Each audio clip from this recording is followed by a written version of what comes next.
ఈరోజు ఫ్యామిలీ అందరితో కలిసి ఒక బ్యూటిఫుల్ ప్లేస్కి అయితే వెళ్ళబోతున్నాము. అదే అండి మన తిరుపతిలో ఉన్న కపిల్ తీర్థంకి అయితే వెళ్తున్నాం అనమాట. సో పైన కొండల్లో వ్యూ చూస్తారు కదా, ఎంత బాగుందో, మైండ్ బ్లోయింగ్. అసలు అలా చూస్తూ ఉండిపోవచ్చు అనమాట. ఇదే మెయిన్ ఎంట్రన్స్ కపిల్ తీర్థం. మనకి బయట ఇవన్నీ కూడా థింగ్స్ అన్నీ ఉంటాయి.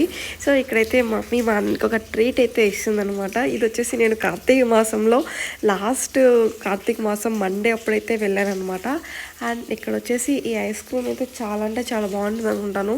కానీ అది ఐస్ క్రీమే కాదు అసలు. యాక్చువల్లీ అది ఒక బ్రెడ్ తోటి అక్కడ క్రీమ్ ఉంటుంది కదా, చాక్లెట్ క్రీమ్తో దాంతో కలిపి ఇస్తున్నాడు అనమాట. పైన మాత్రమే చాక్లెట్ ఫ్లేవర్ ఉంది, మధ్యలో అంతా నార్మల్ బ్రెడ్ ఉందనమాట. సో అది వచ్చేసి 70 రూపీస్ అయితే తీసుకున్నాడు ఒక చిన్న స్టిక్కి. సో తిన్న తర్వాత నేను రిగ్రెట్ ఫీల్ అయింది ఏంటంటే, అనవసరంగా అక్కడ ఉన్న క్రియేటివిటీని చూసి హ్యాపీగా ఫీల్ అయ్యాం, కానీ అనుకున్నది ఒకటే, అక్కడికి వెళ్ళిన తర్వాత ఒకటి జరిగింది. సో అదేంటో నెక్స్ట్ వీడియోలో చూసేసేయండి. Subscribe bye.